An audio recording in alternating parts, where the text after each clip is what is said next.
à tous, vous écoutez l'analyse, une émission de Maïson Pakam. Tombé. Bonjour à tous, ici Montréal au Québec au Canada, je suis Kerwin Maïzo. Bonjour très chers auditeurs et merci beaucoup de votre fidélité à cette émission L'Analyse. Nous sommes le 23 mai 2019. Les titres. La dépouille mortelle de M. Etienne Tshisekedi rentre à Kinshasa ce 30 mai 2019. Nomination dans le cabinet de M. Félix Tshisekedi, notamment de son oncle Gérard Moulumba. Dans notre page de divers, nous allons développer les sujets suivants. Ngwanda sera-t-il de retour à Kinshasa? La conférence de presse de Moïse Katumbi et l'affaire des diamants de Mende. Et c'est notre page et notre rubrique auditeur du jour qui va boucler cette édition. Bonjour Kerwin. Bonjour Sa Majesté la Reine des Ondes, bonjour à tous et surtout merci à la communauté congolaise de Montréal pour l'accueil. Moulolo ebetami communiqué officiel epesami que nzoto ya nkondo Etienne Tshisekedi eza kozonga na Kinshasa. Otie biso na contexte et puis au commenter annonce.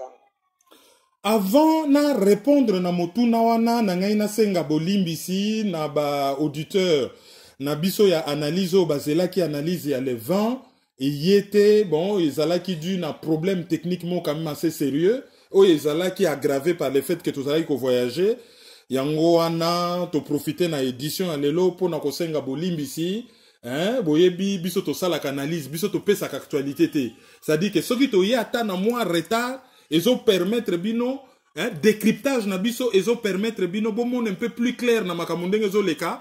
Donc analyse wana ya le vent est commis obsolète te bien que bolandi yango na retard ya makasi na ba jour lelo to commis déjà le 23 bolandi on a retard ya makasi et commis obsolète te sincèrement ezalaki indépendante il y a très bonne volonté na biso sikoyo lokola to présenter excuse et merci ndenge bondimi excuse na biso to izongela likambo ya bozongi bwanzoto ya Mukulumpa Etienne Tshisekedi oyo ezali annoncé pona le 30 mai oyo na Kinshasa. Et RFI alobaki likambo oyo tolobaka généralement balobi en tout cas et wumeli presque 3 ans. Et wumeli makasi donc et wumeli na morgue na Belgique presque 3 ans sikoyo nzoto ekomi kokende na Kinshasa. Et ba invité Monseigneur Moulumba, Gérard Moulumba, batunie balobi osepeli sikoyo nzoto ya ndeko na yo ezozonga na Kinshasa et bakoyamba ye na mwana na ye oyo akomi président. Ye a répondre à lobi na sepeli makasi.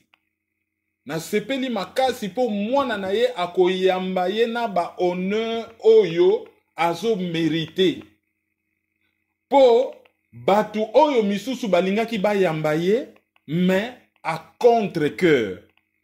Et nzoto le balobi wumeli quand même makasi alobi ndeko na ye banda azalaka vivant. Azalaka kolinga jamais kokende na exil. Ata n'epoka Mobutu. Azali kolinga kokende libanda te.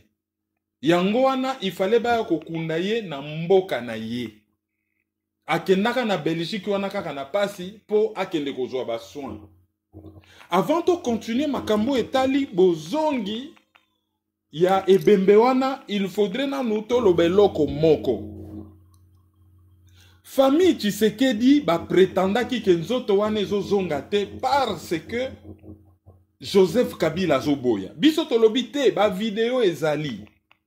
Bazalaki ko utiliser nzoto wana pour des raisons pona ba marketing politique, pona ba intérêt politique ya famille na bango.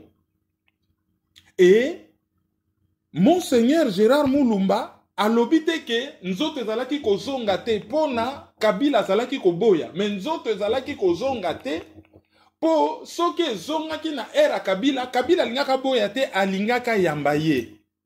Mais alingaka yamba ye à contre-cœur, alingaka yamba ye na motema likundu. Alors ezongi ezali malamu ndenge ezozonga mwana na ya yamba ye avec les honneurs dus à son rang. c'était déjà une affaire d'honneur et tozongeli affaire oya Sami Badi Bangako Yambaye te pour sa traître. Ah, Chibala Goyana Matanga te pour sa traître. Ote, avec Bembezonga, il faut d'abord Moutou Oyoye a désigné qui n'a testament, comme si le Congo c'était son bien privé. Moutou y a désigné qui n'a testament. Moutou Wanande a Yambanzo Tonaye et a confirmé yango na RFI. Yé moka lobby ngaïté. Pobora lobao, bosa mite mamabe, bosa liba tribaliste, a bolingaka baluba te. Azala ki na fimbute, en tout cas, ce qui te tourni. Christophe Boisbouvier a tchaki revolver te. A lobby oyo ba vidéo ya kala et confirmant Kabila Mutusoki alias Joseph Kabila Mutazai ko boya te nzoto wana ezonga. Me bazalaki ko linga ke nzoto wana ezonga tango mutu oyo akoyambaye avec les honneurs dû en son rang akozala na pouvoir. Mutu yango, il faut ezala mutu oyo dans un premier temps. Oh, bango moko balobaki ke ye a désigné qui est na testament. Likambo ya testament wana na ya lettre wana déjà et c'est kota nango mobulu to yebi côté lettre kendate ba pesa yango senko azongisela bango batikala ko fongola yango te to tikala ko mona contenu nango te ti lelo. D'ailleurs le Congo n'est pas un héritage privé ya mutu moko boye oyo akoki ko léguer ba poste par testament na liwa na ye pa ya mwana na ye. Donc voilà tozongeli likambo ya ndenge bembe umeli wana akoti na Guinness livre de record oyo ezali likambo ya soni par rapport na ba coutume na biso ba bantu ba oyo bazobeta tolwa biso baluba boye biso baluba mais oyo esalami wana na yebi te soki to sololi na bato ba yebi coutume na Kasai kuna soki bakoki yebisa biso ke ezalaka ndenge wana bakoki ko umelisa ebembe ya mutu na durée ya mulai ndenge wana et ce qui est permis, yako utilisé pour des raisons politiques, ba obsèque ya mutu, bokundami ya mutu, pour na batu ba bendela yango, matabisi na politique. To yebite déjà ce qui est normal. Wane loko ali bosso, il fallait que to souligner par rapport na interview ya Monseigneur Gérard Molumba. Et loko yami balé. To yoki na RFI balobi, ba affiche déjà et commis comme on a un peu partout na Kinshasa, Tshisekedi, le père de la démocratie. Or, moi na ye moko a lobby nini. Pona moi na ye na batu ya parti politique na ye ba héritier na ye ba lobby le père de la démocratie c'est Joseph Kabila. Siko boye bisabiso, le père de la démocratie, c'est alias Joseph Kabila ou Etienne Tshisekedi ou Amolumba. Et si on pousse raisonnement un peu plus loin, est-ce qu'il y a démocratie dans le Congo? Démocratie, elle koloba, pouvoir du peuple, pour le peuple et par le peuple. Bokonzi ya mboka, bokamba ya mboka e utaka na peuple po mboka ezali ya peuple. Peuple ngi koloba mutu nyonso. Oyazali en bonne santé na oyazali na maladie. Oyazali mokuse na oyazali mulai. Oyazali mwana muketo oyazali mokolo. Oyazali mobola to oyazali moto ya mbongo. Oyazali mayele to oyazali may population nyonso. Ezala peuple, ezala population, ezala élite. Ba oyo nzamba tomboli na kati ya population na ba domaine nyonso. Scientifique, politique, économique, spirituel.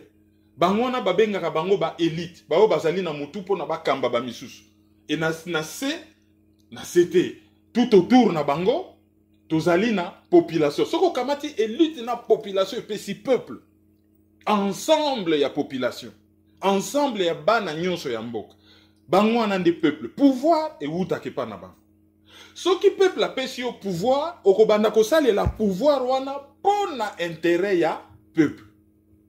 Mais tant que ça, le pouvoir wana pour l'intérêt à peuple au lobby, selon définition, il y a président américain Abraham Lincoln. Le pouvoir du peuple, pour le peuple donc, pour le peuple, et bateau bazo sale la yango ba bimi na peuple te. Bazali kaka batu ya peuple en lobby par le peuple. Ce qui peuple, population, azali en symbiose. Azo yoka na malamu na ba dirigeant oya poni po ba dirigeant na bazo sala musala na. Mais démocratie souki kaka wana te. Tango peuple a ponio, tango peuple a pesio musala ya kosala, tango yoto sala musala na ndenge peuple a sengi, ozoto sa mibeko pourtant au peuple la pesi yo akopesa yo ba condition ko salela pouvoir wana ndenge nini akopesa yo na mibeko ye moko aponi par référendum notamment mobeko likonzi o babengi constitution na kati wana peuple alobi na pesi yo pouvoir boye tala ndenge ko salela okosuka awa okobandela awa okobaluka boye okokota boye na kati ya constitution tango yo ozoto sa constitution ozoto sa mibeko nyonso ozosala ozolanda mibeko ozosala otobengaka état de droit. C'est-à-dire que na kati ya l'État, na kati ya bokambami ya mboka, mutu nyonso azali na se ya mibeko. Mais na kati ya démocratie tozali na séparation de pouvoir. Lokola bozo kamba mboka ba institution ebele bele, il faut bo s'équilibrer, il faut bo se surveiller. Pona moka kwea te, mususu azo surveiller muninga oyo pas azo surveiller oyo, et pona bo se surveiller bien, il faut ba pouvoir ezala séparer. Batu ya misala, pouvoir na bango c'est-à-dire exécutif. Pouvoir na bango ezali séparé na batu oyo basala ka mibeko. Chaque fois so bongo sala musala musala to sala ndenge nini. Bango basali mobeko akoyebisa bino pona kotonga ndako boye. Il faut ko to sanzela. Il faut ko to sa limite. Il faut ko to sa. Pona économie, tala budget yango yo. Ekokota boye, ekobima boye, basali la ka. Batu ya mibeko ba législatif, parlement. Bango basali séparé na batu ya misala exécutif, gouvernement. Mais bango nyonso na exécutif na gouvernement batali séparé na judiciaire pour judiciaire azali na fongoli miso azotala soko sali mabe apesi yo etum. A cause la mélanger na bango te sinon te a cause la lisusu objectif était l'air azopesi etum. C'est ça aussi la démocratie, mais démocratie ezali respect à droit de l'homme. Démocratie ezali respect à liberté d'expression. Balobi te libertinage. Balobi te libération en langage. Libération en langage ezali soki muta komine ko se sentir autorisé à l'obama benyo se ko lekela na mutu pona ngai ba boma bayaka ba batuma be wane zali liberté d'expression te wane komi libération en langage ne pas confondre na liberté d'expression. Donc démocratie c'est tout un tout. Démocratie ça ka multipartisme alors ba yebisa biso quelle démocratie oyo Etienne Tshisekedi a kotisa na Congo et quelle démocratie oyo alias Joseph Kabila kotisa na Congo. Au-delà de la question koyeba, qui de Joseph Kabila et de Etienne Tshisekedi est le père de la soi-disant démocratie oyo bazo betela biso tolo. Bobo sanate. Tango mboke zui indépendance, tozala ki na multipartisme. Tozala ki na démocratie. C'est le deux coups d'état. Oyo, il y a septembre, sauf erreur de ma part, je crois 61. Non, il y a septembre 60, et puis, il y a 24 novembre 65, surtout, il y a 24 novembre 65, nde moutayaki ko stopper démocratie. Etienne Tshisekedi azalaki na kati affaire. Tango ba recruter. Azalaki centre, il y a un père. Après, en 1982, il y a la UDPS, il y a la démocratie, mais il y a na multipartisme. Et multipartisme, on est qui comme officiel le 24 avril 1990. Donc, il y a même pas père y a multipartisme, mais il y a azali femme sage, bochango entre guillemets, pour boulot wana babenga rangonde wana bon. Na yebite me pona mibale na yo kakao sage femme. Bon. Ceux qui sage homme, ceux qui sage femme, y a na maternité, il y a multipartisme, les raisons qui ko bota mwana ya mibale pona mbala ya mibale, yende azalaki ko jouer rôle en tant que homme, il y a sage femme. Bobenga yango ndenge wana, po en tout cas apparemment, ezali ndenge wana babenga yango ata soki mobali azosalela yango, mais en tout cas ndenge na yebeli babenga yango ndenge wana. Soki te boluka kombo mususu akopesa yango. Ou to benga yango accoucheur. Yé azali accoucheur, il y a multipartisme les rebotami balami balé. Et la seule chose on a koki ko reconnaître sur le plan politique, ezali ke papa wana alongola batu bobangi. Bobanga te mutu moko na mboko otazali gangi. Mutu tu na mboko yo soka sali mabe boko telemela ye boko gazé. Et à l'époque il y a telemela ka Mobutu. Donc le fait qu'à longole la batu bobangi et l'okowana, on le lui doit. Mais quoi que le Azali, père, il y a démocratie. Azali, père, il y a y a ceux qui nini, ça ce n'est pas vrai. Ils ont rappelé nga kutu interview moko papa Mbwanke mapesa gazo bimana kamanyola. Kaka makambo Mobutu Tshisekedi boye na boye bon. Ya zalaki na IDP sa solo na Tshisekedi.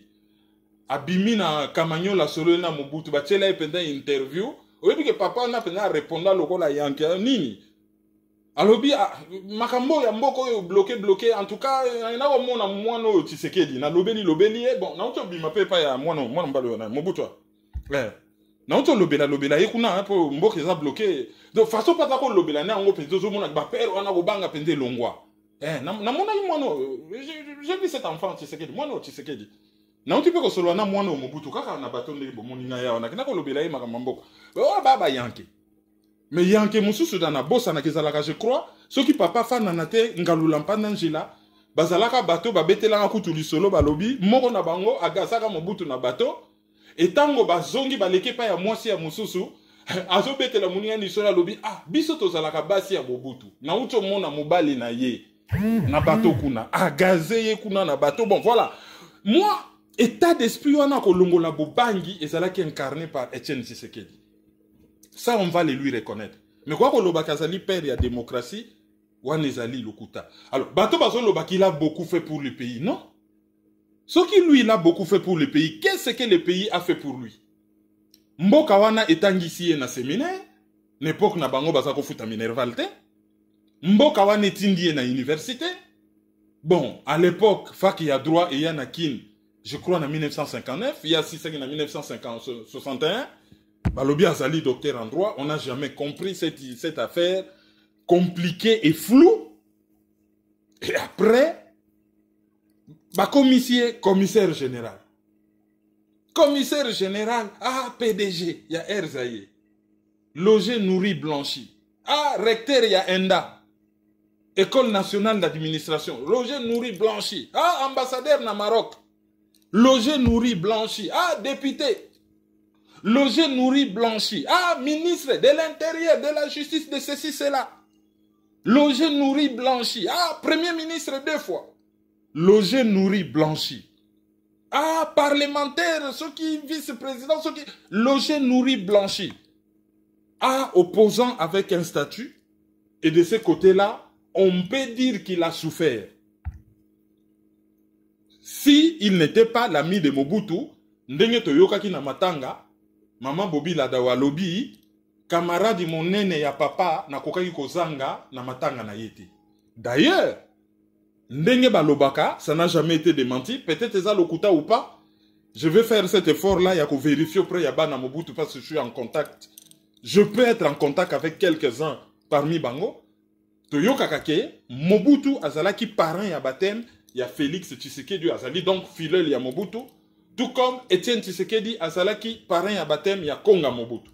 Wana to mona kango na TV na liwa ya capitaine Konga. Donc ma famille bazalaka ami. Même nzanga Mobutu na matanga lobi non, je ne suis pas là. Opposition, on ne fait pas de la politique. Moi, je suis venu voir un leader de notre pays, camarade ya papa akufi na ye matanga, quoi de plus normal. Donc azalaki camarade ya Mobutu.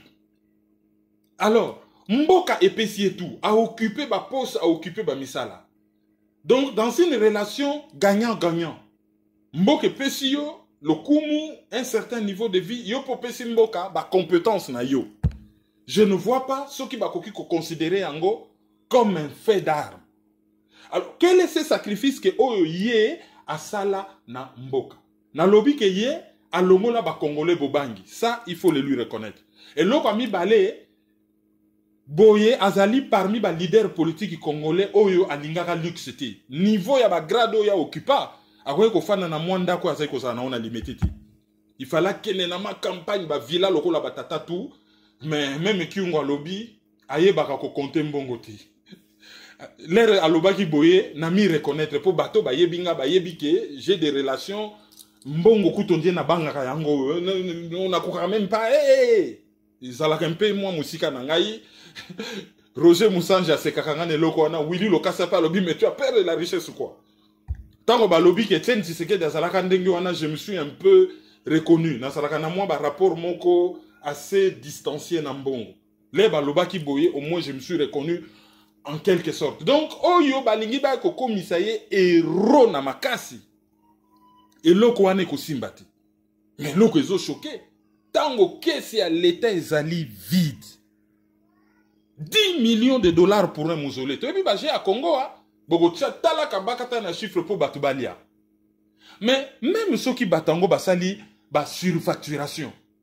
Ceux qui tu baloba qui ata 1 million de dollars, batubale 600 000, 400 000 et qui na liboule. Ouais, ezali malhonnête mais ça fait moins mal. Mais 10 millions de dollars. De quoi construire une université? De quoi construire un hôpital en Gandajika? De quoi kosala nzela Bandundouville, Kinshasa, Bandundouville est comme à banlieue à Kinshasa, c'est à 2 heures de Kinshasa par route. De quoi qu'on relier dans de très bonnes conditions Mbujima et Nakananga. De quoi qu'on sala aéroport Yamalonga, soit na Mbujima soit na Kananga. De quoi qu'on silisa centre culturel ya Mbujima Oyo, to salela kabino émission Moko ezali na chaîne YouTube Nabiso. Il y a beaucoup de choses à faire avec 10 millions de dollars. De quoi qu'on électrifier Mbujima et Tokananga.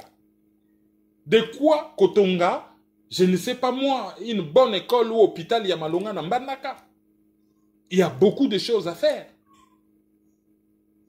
Mais mbongo wana ekei na mausolée. Tala, batuba bosanate. C'est toujours facile, difficile à construire, hein, facile à détruire. Bako tonga pendant des mois et des mois un mausolée qui a coûté 10 millions de dollars. Soki bakino balobi ke bakobuka yango, ça ne prendra même pas 3 heures pour na babuka yango. Parce que batubaza na retenité, batubaza na réserveté. Tokomo mona ba phénomène. Tozomo par exemple na Sénat, tata na Sénat, maman na Assemblée nationale, moi na Assemblée provinciale et moi na mususu balingi batindika na gouvernement. Mon système moi na ya élite moko ba komi ko kanisa que tout est permis, il y a pas de retenue, hein, il y a pas de retenue. Bon, eloko ami baleo ya makasi fotolo bana makambo matanga wana. Toza na ndako na biso ya peuple oyo ba botola biso. Ezali palais du peuple. Place toza na ba bibliothèque, toza na ba salle de concert, toza na ba salle de fête, toza na lopango muneno tokoki ko kende ba promenade, tokoki ko beta ba concert na biso n'esplanade, tokoki ko sala ba barbecue na biso na période ya vacances, c'est le palais du peuple. Oyo ba député ba kiminda ko to pesa bango kuna na ville palais de la nation. Baya ko boto la biso palais du peuple où il faut ba lâcher ba ki no luka parlement ailleurs. Palais du peuple les alliés balobi Tshisekedi c'est l'homme du peuple. Mais ba kende ko lelaye na palais du peuple, ba koki ko lelaye te na stade des martyrs. Tango ba bomaki, ba bamba, ba okito, ba papa on a nyonso 4 ba bomaki. Anani et consort. Na ebite soki na bosani nani bazalaka 4, ba misusu ba kwa ko silika. C'est Tshisekedi qui était ministre de l'Intérieur. Hier, moutapé sa interview, yo ba Congolais ba zongisi en ligne, azo expliqué que ba complotaki na haute finance internationale, alors ba le etumbu. Azalaki ko justifier ango que justice c'est sali mosala nango bien, justice c'est sali indépendante. Lelo et s'avera historiquement que ezalaka complot. Ba koya na piège. Et Mobutu alobaki que il fallait que ba servir d'exemple pour na batu ba lapa côté les la pouvoir ya sika. En Afrique les chefs c'est les chefs.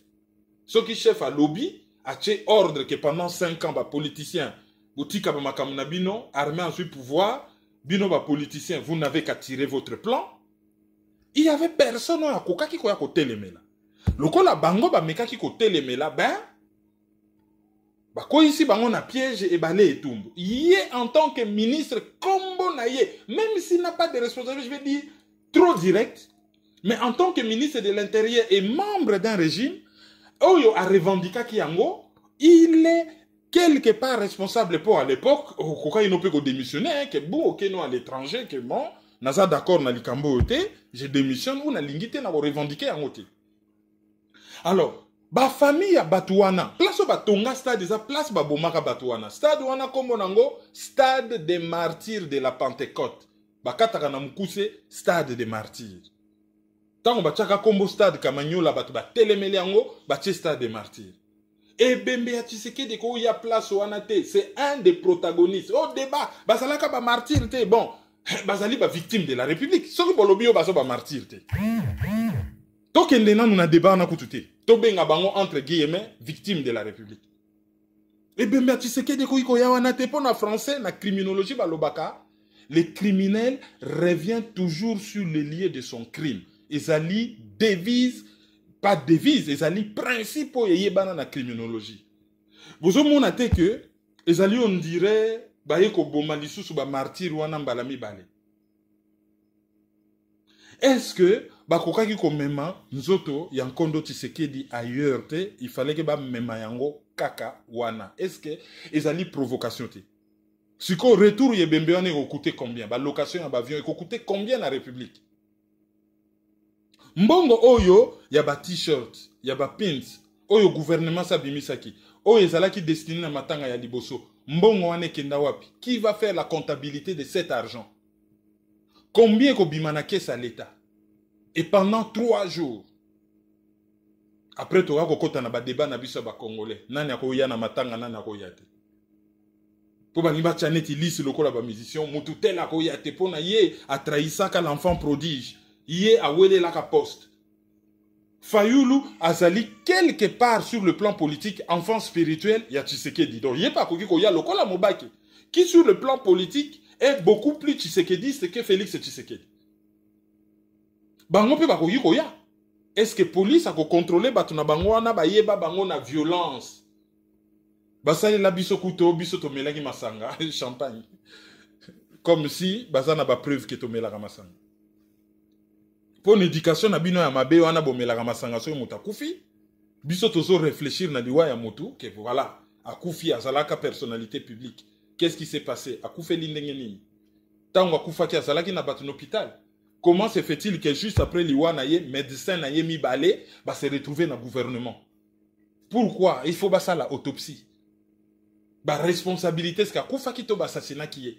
Qu'est-ce qui s'est le fait qu'il se poser la question il faut bakundaye même provisoirement en Belgique quitte à déterrer qu'on rapatrie nzoto naye to bima ba tribaliste ba sala même liste pas ya ba combattant que bateau ba melaki champagne na liwa ya Tshisekedi allez ba chebiso ba o ba manipula kabino tango boboa kisi bango ba komi mitelinga na mitelinga non.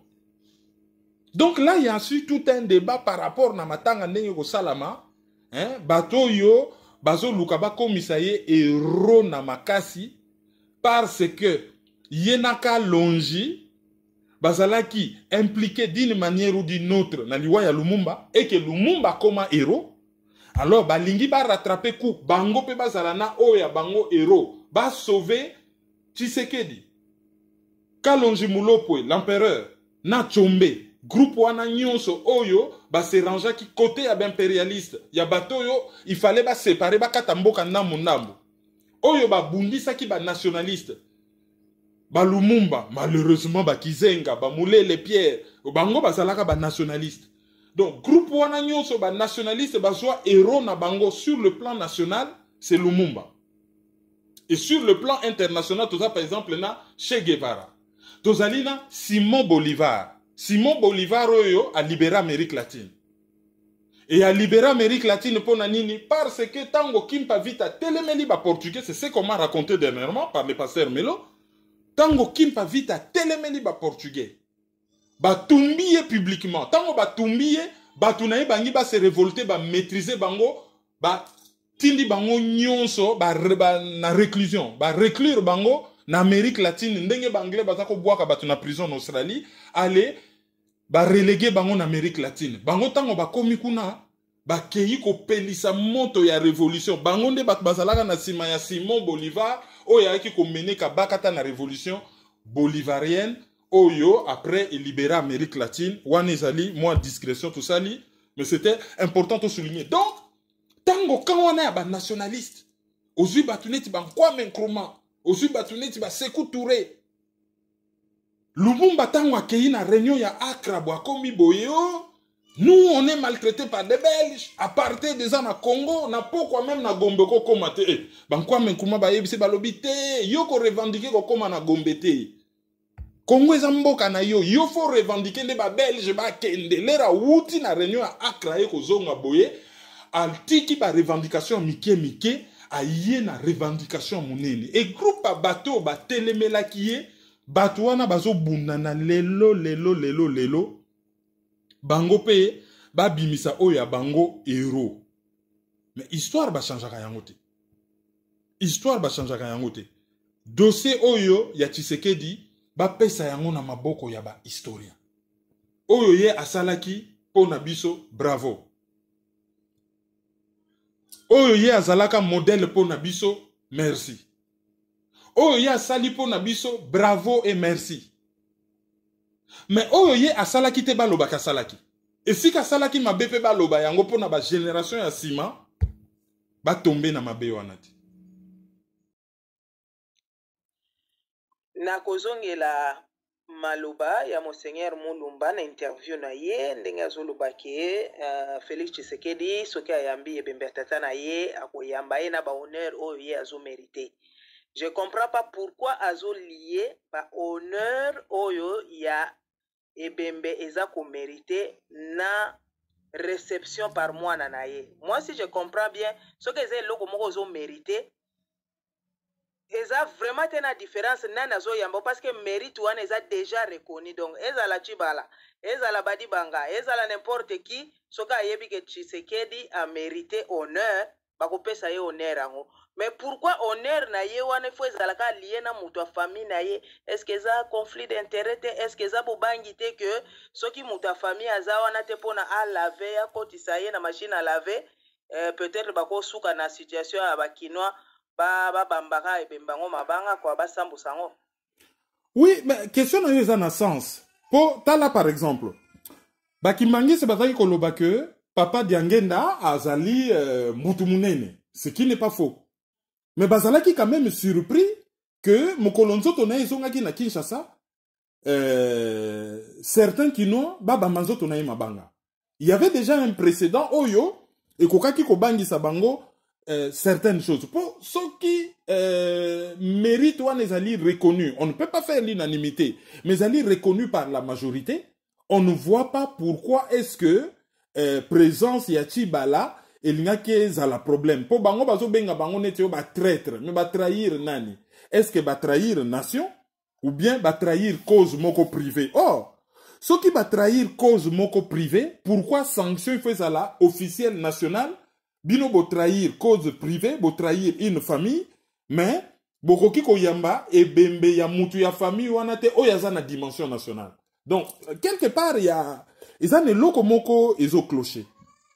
Donc so totali attitude na bango par rapport ne bembe wana ça interroge. Alors so totali ba kino bazalaka trop na ba croyance ebele ba lingi ko croire ah Bible loba e bembe na yo ko telengana bomoni e bembe zo telengana ben mutu nyonso ayebi liwa ya Lumumba botala bango nyonso baza bakunda bango libanda c'est peut-être pour cette raison là alors ba supputation ezalaki ebele makambo ezalaki ebele ezali bembe moko oyo ezo sala objet il y a beaucoup de discussions beaucoup de polémiques et du coup tu peux pas se poser ba question ba bon mbongo ezo uta na caisse à l'état OK ba haut fonctionnaire ba ancien premier ministre ba ancien président bakundaka bango na mbongo ya leta mais sikoyo muzole ba misusu pe bakoki ko réclamer muzole en se disant que mutu na mutu komikaka okufi bana no basaleli yo muzole bon bana na yo ya solo to ya lokuta basaleli yo muzole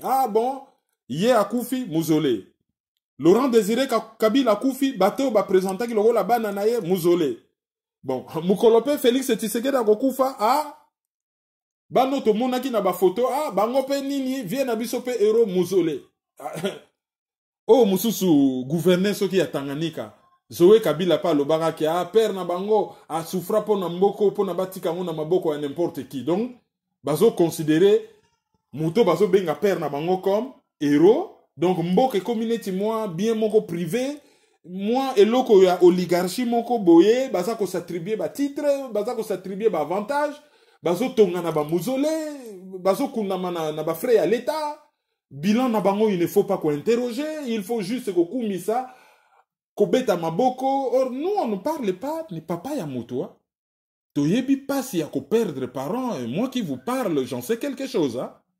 Mais nous, on parle d'un homme public. On parle d'un homme public. Tozo beta masolo ya papa ya mutute. Tozo lobela un homme public, c'est-à-dire mutu oyo, comportement na ye politique, et cela qui n'a conséquence sur ma vie na biso nyonso.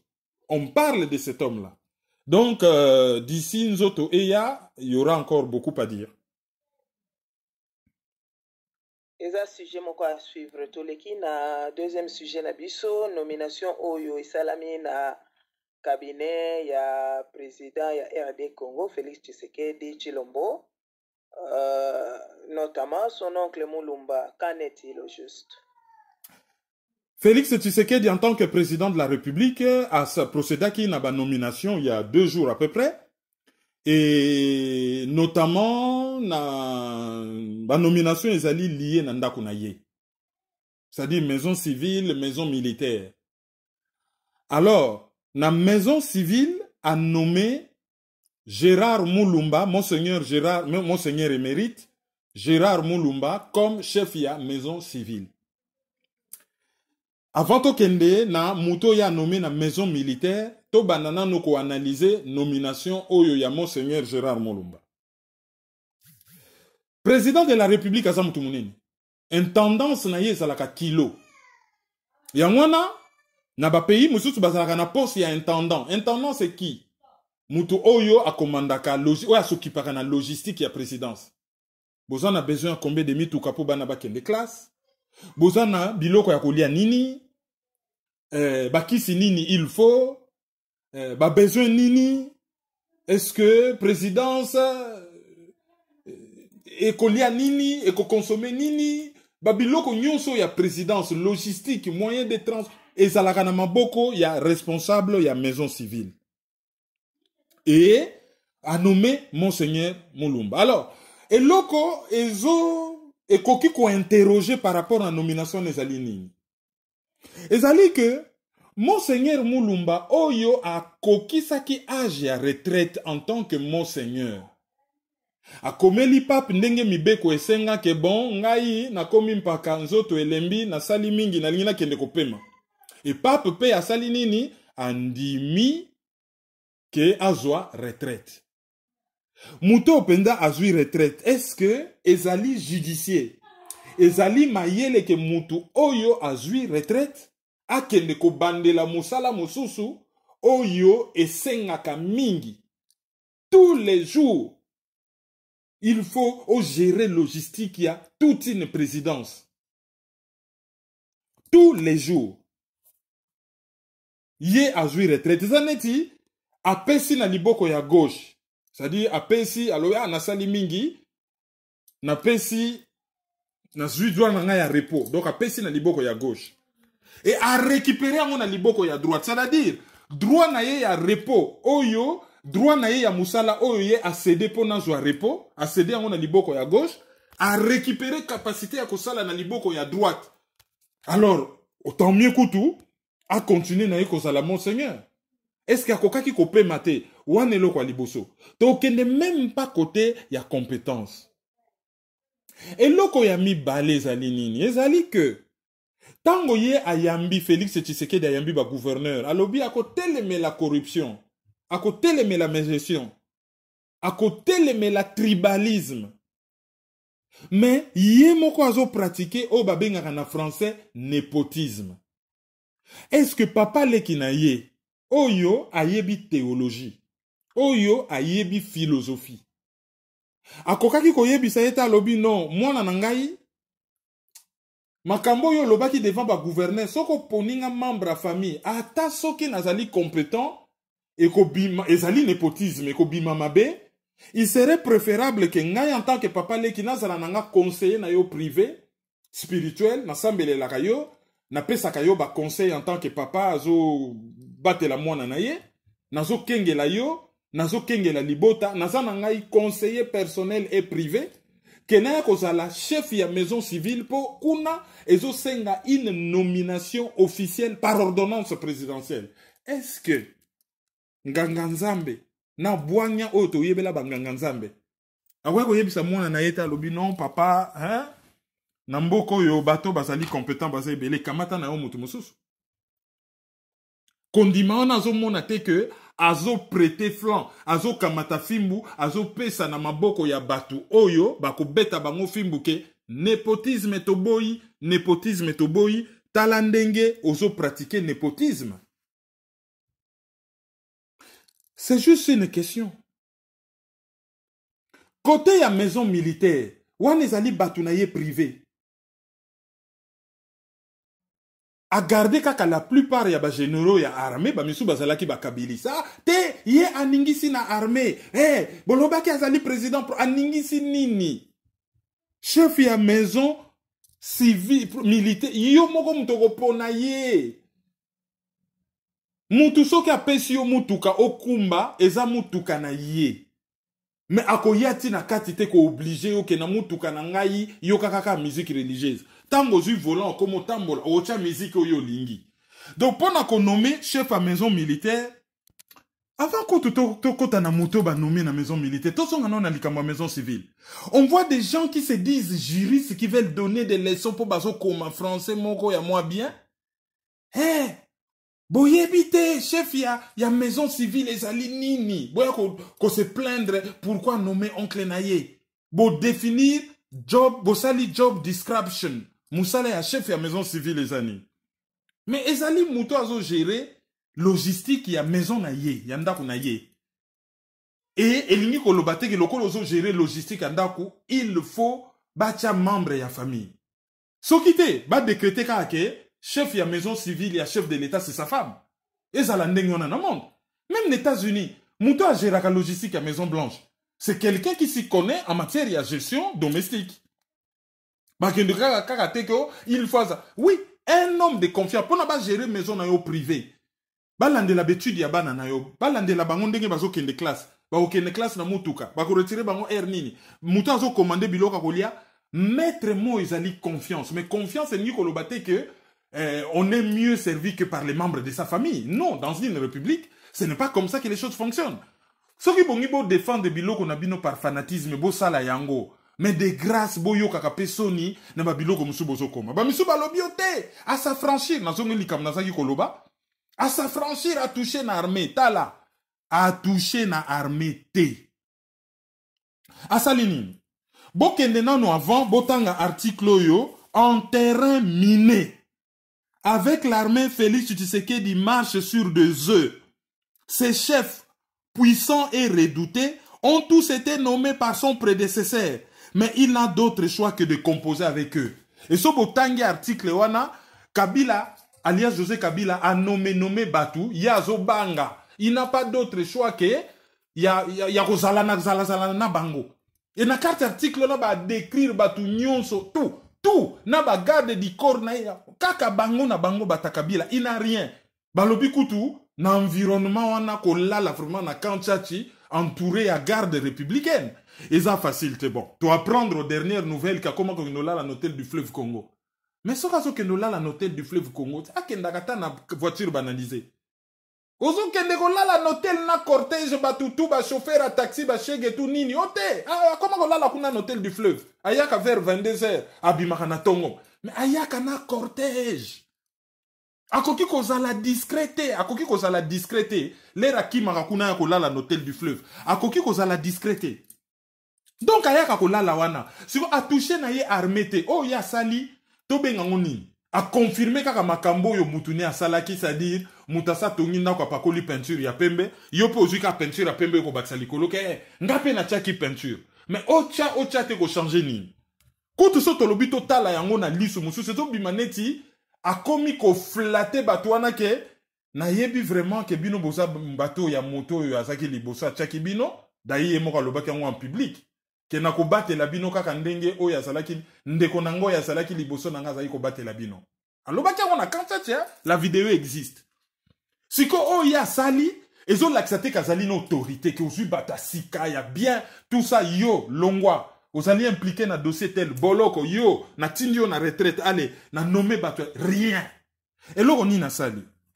ezana article ya Le Monde, ezana ya Le Libre Belgique, ezana ya La Voix de l'Amérique, ezana ya RFI. Bango nyonso bazo lobelo moko, bazo souligner nanu na maison civile a nommé oncle na ye. Na façon kotola, ya kochola. Na maison militaire, akamati général Célestin Mbala, chef d'état-major oyo Kabila nomaki, a maintenir yewana. Seule chose à sali a bakisi ye grade. Po chef d'état-major général ya armée, azalaki na grade, na seya inspecteur général ya armée, nani inspecteur général ya armée, John Numbi.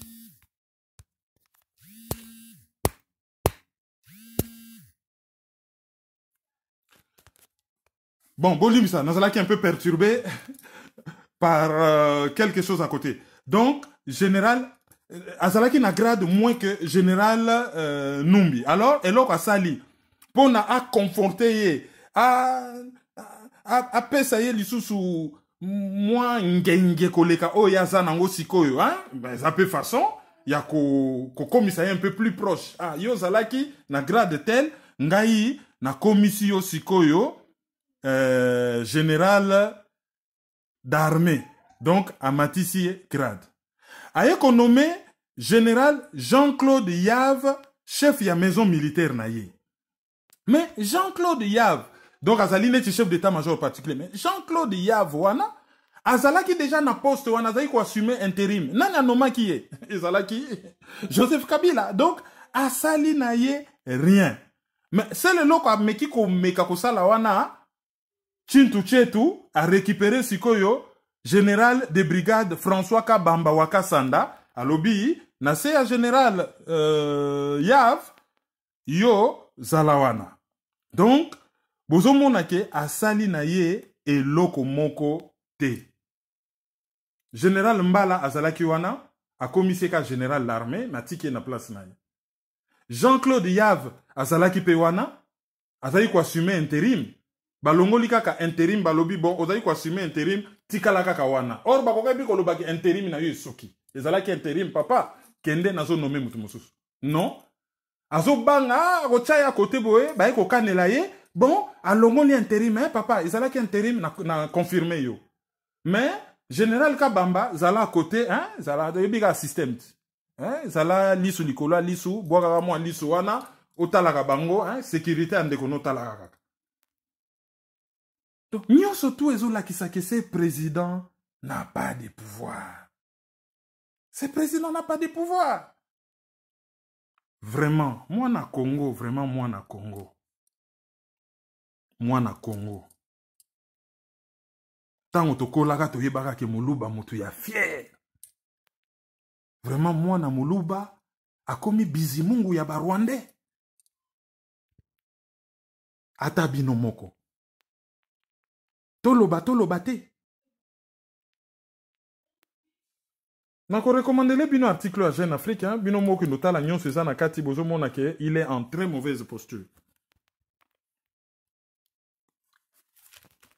To leki sikoyo na page na biso ba divers na dossier liboso toza komi tuna toyoki ke Nganda a kosala retour na Kinshasa. Eza vrai ou eza vrai te? Nouvelle en Europe ebimi wa. Nouvelle wana ebimi na journal Jeune Afrique. Balobi après Moïse Katumbi. Après syndicat Dokolo. Na yebite bazalaka ba exilé soki ndenge nini syndicat Dokolo, il n'avait pas de raison qu'on allait exiler. Il n'avait pas de raison. Moïse Katumbi akendaki hôpital. Akendaki hôpital, il n'avait pas de problème, akendaki hôpital. Ayeko zonga et biso nyonso to monaki na ba condition ni na zongeli. Alors Jeune Afrique a lobby après bango mibale wana est-ce que ezali po à ce point d'interrogation est-ce que ezali tout ya mbanda ya kozonga na mboka te. Alors ndenge article wana Jeune Afrique ezana ngo mo encart moke hein naza kutu na Jeune Afrique papier na maboko o ba pesa kinga na avion. Titre natangele bino liboso ezali RD Congo qui contrôle l'armée et ezali numéro 30 45 du 19 au 25 mai 2019. Alors batiango sous forme ya point d'interrogation et bango baso présentant ngo boye balobi ezobima que Félix Tshisekedi azali rassembleur donc ndenge akomi na pouvoir wana azosala tout bana mboka oyo nyonso bazali libanda bazonga comme ça mokolo le 30 juin ezala penda feti munene ya réconciliation nationale kia bana nyonso ya mboka ndeko na bango mwana mboka akomi na pouvoir bana nyonso ya mboka oyo bakendaki libanda baye kozonga bazongeli mboka na bango baye kofanda wana et baye bakamba mboka na bango elongo. C'est comme ça que la chose se présente. Mais ce qu'on sait au tali article bache point d'interrogation. D'ailleurs nazotangela bino article po eza nango mokuse ezali na page 9. RD Congo Ngbanda de retour point d'interrogation. Félix Tshisekedi souhaiterait faire de la fête de l'indépendance le 30 juin une journée de réconciliation nationale.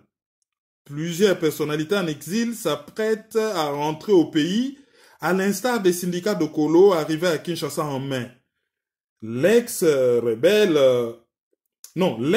de guerre Antipas Mbusa Nyamwisi, membre de la coalition Lamuka, opposition, a déjà reçu son passeport. Selon nos sources à la présidence, Honoré Ngbanda, qui se trouve actuellement en Europe, recevra les siens d'ici peu. L'ex-chef des renseignements de Mobutu aura abordé ces sujets avec François Beya, le conseiller sécurité du président. Après celui de Moïse Katumbi, le retour de Jean-Pierre Bemba est également annoncé. Donc, Ozomonake a affirmé et l'autre mon côté et que source n'a pas les source à présidence. Mais apparaît quoi démentir direct. Balobi François Beya a Lukaki a Bengakin Banda, oh grand frère, Nana a besoin vraiment de solo là, makamumoko très important est à Limboka. Mbanda yebisi ndenge nini toko solo la oh non nazo ya na poto nga kutana na yo alobi non tango yo za na poto nga na za libanda soko za na besoin o solo la na ngai utiliser monsieur Mundele surnom ya muto bataki même kombo na ye utiliser monsieur Mundele oyo utiliser ki lero zaki na kini pono benganga soko komi na poto eke ye azali Mbanda donc azali libanda utiliser kaka monsieur Mundele a contacter ye. Monsieur Mundele a contacté circuit à Pareko, ba contacté. Et tango ba bengiye, ba solo laki pendant 3 minutes, je ne sais combien de secondes. Il va un enregistrement. Alors, Azali quand même surpris, à mona, na Jeune Afrique, y a l'ingazonga. Yangona bazo senga déjà na Jeune Afrique, ba bengango fake news. Donc Jeune Afrique, Asa l'a déjà démenti, il y a information on a. Ce qui démenti on est salamité, ba service, il y a Honoré Ngbanda, ba ko publier, li solo basolo la kina beya enregistrement nango bako publier pona batuba monake li kambwana ezali ya lokuta. Donc intention à Félix Tshisekedi ezali ya kosala le 30 juin ezala fête moko ya réconciliation nationale.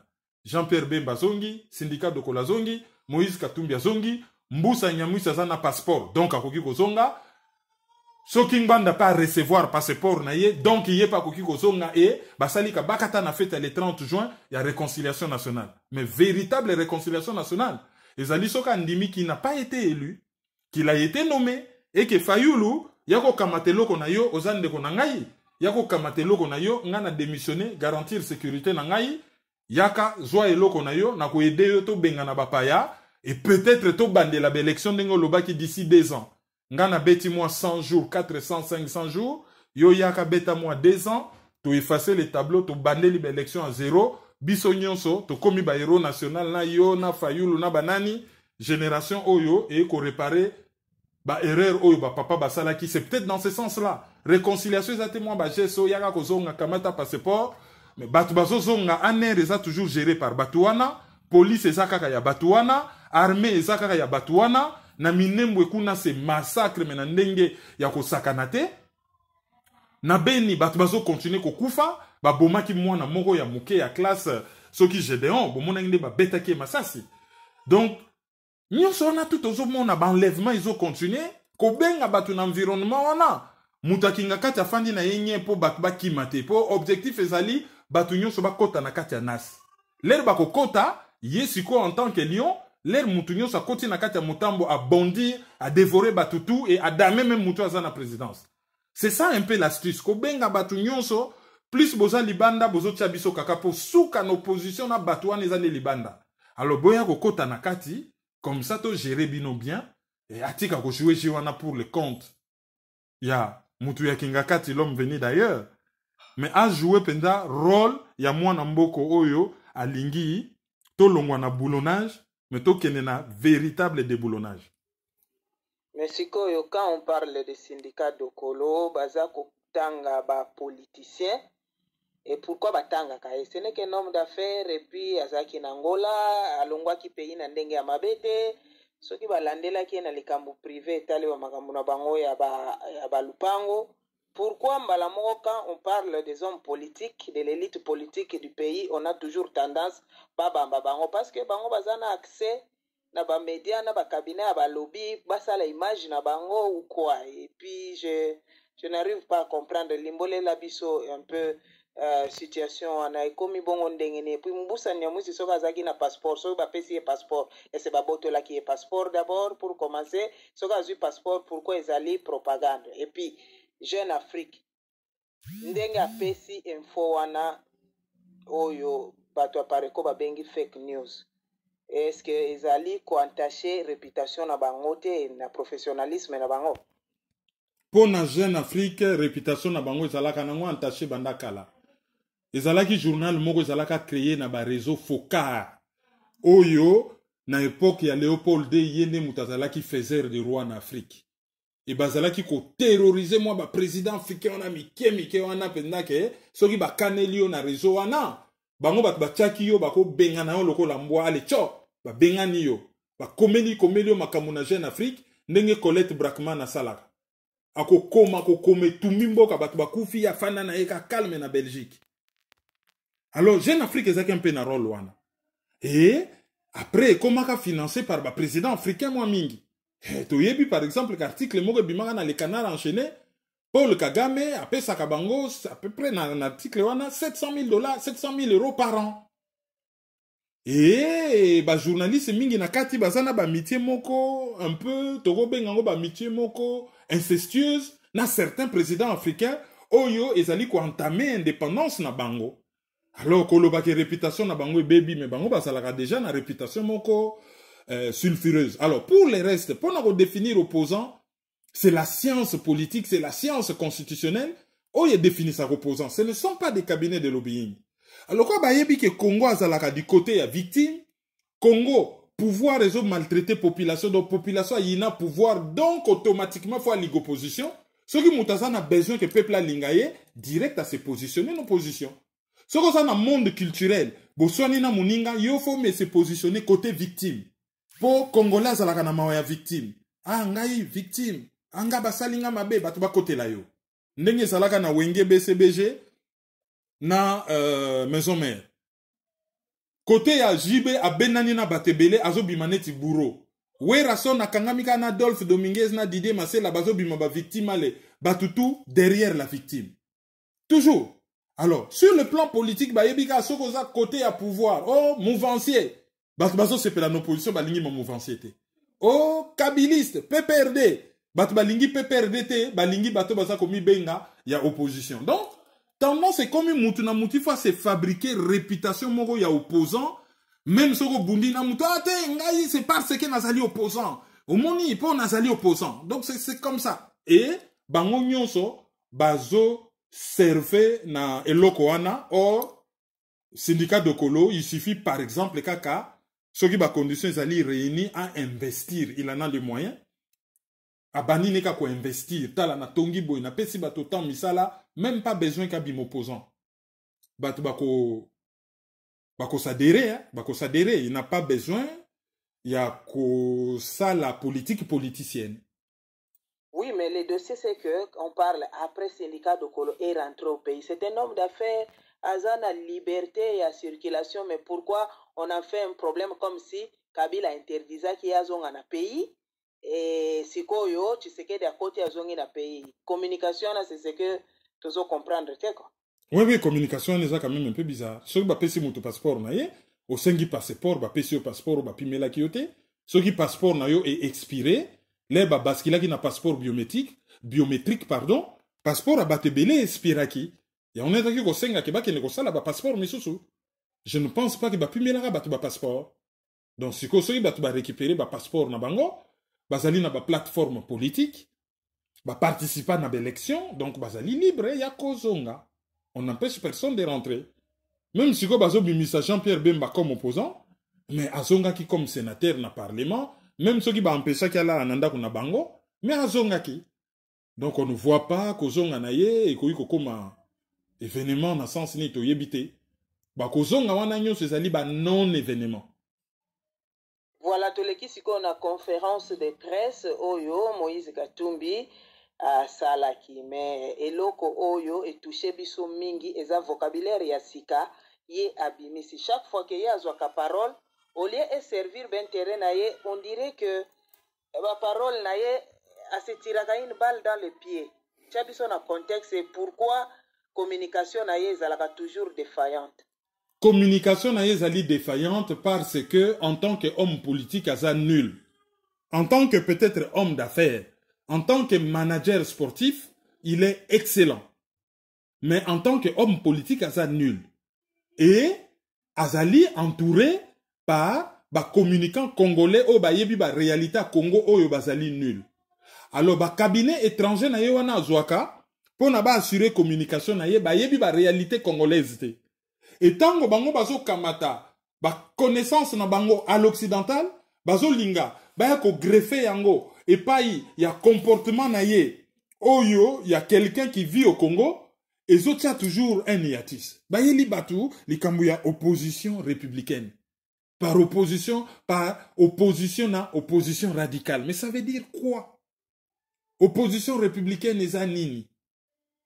Que au côté na parlement, au fandinier, et au komi beni oui, soko lobby que il y a eu fraude électorale, ndenge yo zali opposant radical.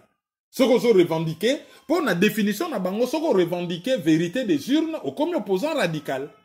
Or, soko revendiqué vérité des urnes, c'est la normalité même. Il y a eu un fraudeur et un receleur de fraude électorale, et bah victime n'en faut pas revendiquer, il n'y a pas à être radical.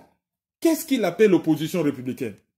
C'est quoi Ekomio, yé, na Jean-Pierre Bemba, na frère na bango Fayulu, bakendo kutana, na Tshisekedi, na Moi, bango baza bata politique ya butute. Bakendo kutana na cadre nini. Basta la chose au dialogue. Dans l'entre-soi, qu'est-ce que le peuple gagne dans cette affaire? Il y a un lobby que Azan a souci à peuple. Mais botala n'avion na ye. Moutou ya Glencore na kati. Sud-Africain oyo, société na bango ezali impliqué na makambo pia. Botala ba mindelo bazalaki na kati ya jet wana. Bango nyonso tourna ba Kabila na ba Tshisekedi batambola na ba jet ndenge moko. Bakena ko luwa na même société. Botala bato azalaki entouré na bango. Botala ka ba kombo na bango. Yo ozoya kotala meme. Yo zantaba, je ne sais pas, ozoya kotala meme. Et oye na lion, na loup, na kati avion. Louana, aye kopesa, meme mbote to aye ko dévorer. Et la population de Katanga était trop content. Bazo bina, ba yeli bango ba loup, bato bazo piller sous-sol ya Katanga, ba moni na avion, bato bazo bina. Ben, problème ya batwana, ndenge Steve Biko aloba, problème, il y a colonisation, il y a komone la bateau. Et ça la raconte problème, il y a colonisateur, il y a mon monélité. Et ça la kande attitude, il y a colonisé. Attitude, il y a moutou, il y a monélinde moutou, ça li problème. Il y a ngonde moutou, et ça la kame souka na problème. Voilà. Donc, tu vois que le na kaya Moïse Katumbi, na ndenge moko très bref, c'est celui-là. Interview oyo Bob Kabamba pesaki na RFI okoloba nini par rapport na yango.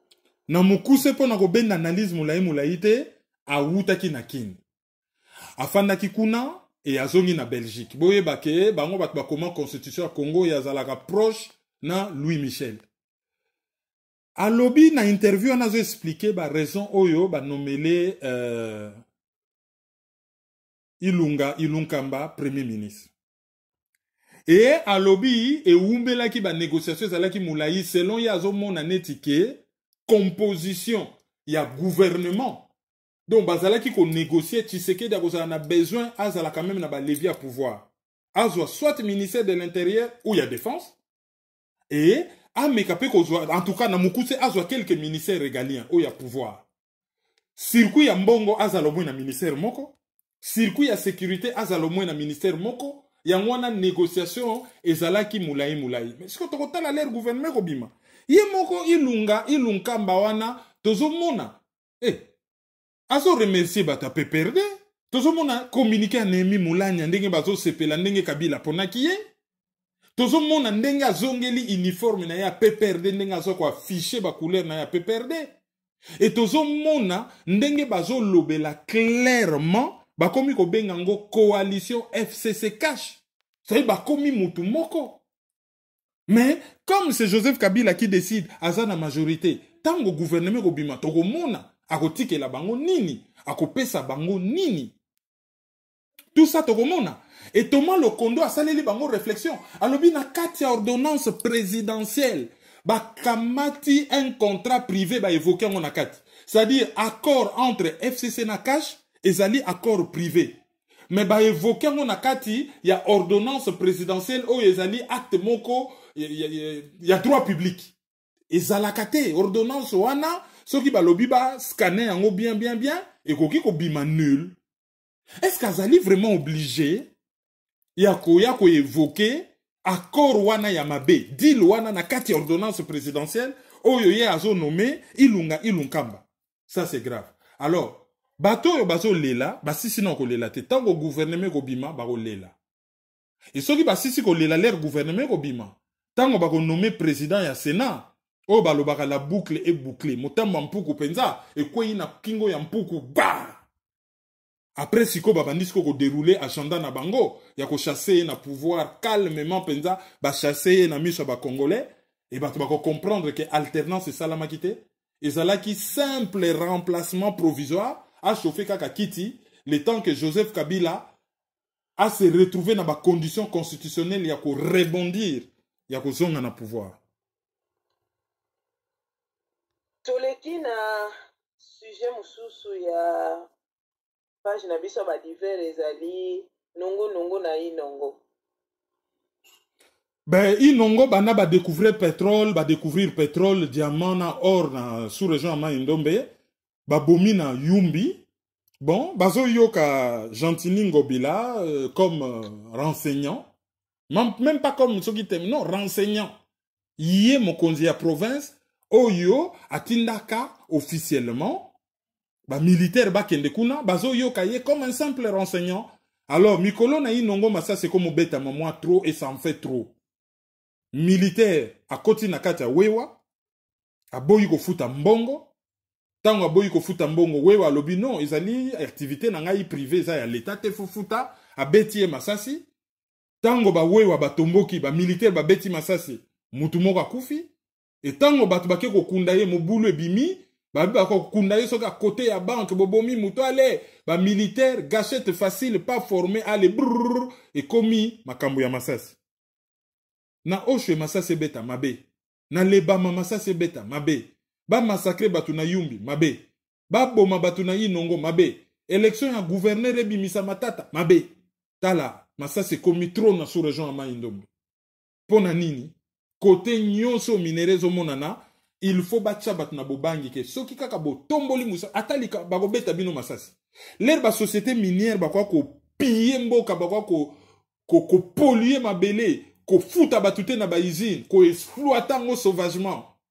bato bazali déjà traumatisé na ba masasi ndenge on a ba usa courage ko telema non voilà ndenge bazo traumatiser population objectif ezali économique derrière. Affaire Diamant Mende. Affaire Diamant ya Mende, Basil Olongo a lobby que Oyo et Salami Mende a violé Mibeko. A koki kozala na diamant te nandako na ye a recelé. A lobby diamant on est à 97 carats, ça coûte 6 millions de dollars. Mende a lobby ote, y a violé Mibeko te, ba creuser ba simbisa qui est provisoirement avant ba kende ko se présenter nango na comptoir ndenge Mibeko sengi ba creuser ba simbisa qui est kaka provisoirement. Mais tozo mon appelle lettre moko ya CEEC o ezali organe ya l'état ya certification ba minéraux ba lobio ezali véritable diamanté.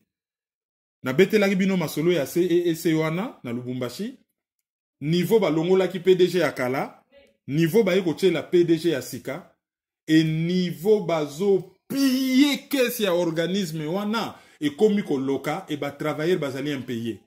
Alors Basile Olongo, au lieu à se concentrer sur Mende, il faudrait à se concentrer sur dossier CEEC. Et tout na kamere de quel droit, depuis ce qui Bukavu, ce qui Goma, à Bengelaki, de quel droit à Bengelaki, bakonzi ya police, pona ko libérer Mende. Interférence wana, ya directeur de cabinet, na makambotali justice, et salamaki, au nom de quoi? Voilà Nandenga Mukuse, et l'autre tokokai koloba par rapport na dossier ya Mende. Auditeur du jour. Alors, auditeur du jour, Nabiso ya Liboso ezali Saki Isio, ye azali na Canada awa. Yami Bale ezali Yannick Dinga na mwasi na ye Ruth, y compris Bana, bango bazali na Montréal awa na Canada. Yami Satu ezali Patrick Mbeko azali awa na Montréal na Canada. Yami Nei ezali ba membre du personnel nyonso, ya restaurant La Firenze, notamment maman Ernestine Omenya. Non, ba membre ya restaurant La Firenze nyonso awa na Canada. Et toujours na Canada, auditrice du jour ezali maman Ernestine Omenya, toujours awa na Canada. Et Toko Sukisa na Guy Songo ye azali na Ottawa ezali awa na Canada. Tokobo sanate Loretta Okito l'Olympica ye azali na London ezali na Ontario awa na Canada. Bomonike toza na Canada et ba auditeur du jour mingi to se focus sur toujours bana ya Canada. Pour clôturer analyse à l'élo, tikelo maloba pona ba communiquer. Tolingi kaka to s'excuser pour l'analyse il y a le 20, on avait eu un très gros souci technique. Ezala qui a enregistré le 20, mais kokot en ligne les lona oyo ya lelo, ce sont des choses qui arrivent et c'est mélangeant qui peut en voyage. Alors soki bozali awa na Canada, en tout cas bozangate bozala ebele na conférence Oyo ekosalama na université ya Ottawa ekobana na 15h samedi Oyo et ekosuka na 18h boya ebele tozali ko senga na bino soki te bokende na la Courneuve na barbecue Oyo CCDP azali ko organiser ezali na la Courneuve et beau participer et belé. Mais ce qui était, ce que vous allez dans Lausanne, vous avez la Journée mondiale de l'Afrique, JMA, Journée mondiale de l'Afrique 2019 dans Lausanne, ils allaient de 10h à 19h. Alors, vous voyez que les 25, et vous avez un centre socio-culturel Pôle Sud, avenue Jean-Jacques Mercier 3, 1006 Lausanne. Donc, 10h, accueil et visite des stands d'exposition et d'information, animation culturelle et artistique. 12h repas, 14h partie officielle. Allocution du président de la Maison africaine des arts et de la culture. Après, forum thématique, Egozala, les racismes anti-noirs, historique et expansion, par l'abbé Kente Ipinipini, politologue, philosophe et théologien. Et puis, christianisme occidental et traite des noirs par le pasteur Roger Poiti, théologien et historien de la traite négrière. 16h débat, 18h cocktail, 19h allocution de clôture, 20h soirée dansante avec les duos musicaux Tili Bomoya Mamadou Doumbouya et Annette Lorenz Kalomba. Lieu Cosmos Voile d'Or, avenue Jacques de la Croze, 9 1007 Lausanne-Vidi. Alors, organisateurs à la Maison africaine des arts et de la culture et l'association du Baume au cœur. Et dimanche, 10h, bord du lac Vidi, théâtre ouverture, stand et barbecue géant. 13h, terrain foot Vidi, tournoi de foot des Old Stars, lancement World. 1 km, carnaval mondial de peuple Afrique 2020-2024. Alors, c'est signé Paul Kaoumbuntumba, coordonnateur. Alors, pour la Maison africaine des arts et de la culture, numéro na bangwa téléphone izali 41 78 0041 78 698 25 92. Et puis, mail na bango ezali maison.africaine1018@gmail.com. Voilà les quelques communiqués au tozalaki nango. Donc rendez-vous les amis Satou. Ottawa, Lausanne, Paris, La Courneuve. Voilà. Nasuki wana pona ba communiquer. Voilà, tu comme une analyse. Merci, au revoir. Merci beaucoup. Merci beaucoup. Merci beaucoup pour tout ça.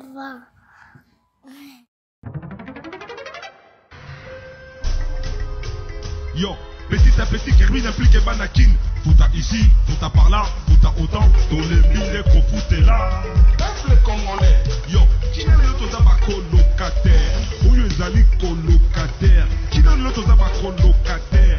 Oyo ezali colocataire. Qui n'a le loto koma colocataire? Oyo ezali colocataire. Qui n'a le toza ba colocataire? Oyo ezali colocataire. Donc c'est soutenir. Il faut donc lutter pour une nouvelle société. Mais pour la lutter, il faut que ça ait arme, il y a vérité, il y a justice. Totika lokuta, totika l'hypocrisie. Mboka ezoki na pasi, mboka ezoki na sans position, ba génération na biso ezokufa, ezoki na okufa sans position, sans solution. Mais nous vivons dans les pays un temps de confusion, d'obscurité, de désespoir. Mais nous savons qu'au plus profond de la nuit, l'aurore pointe déjà à l'horizon. Analyse sur la liste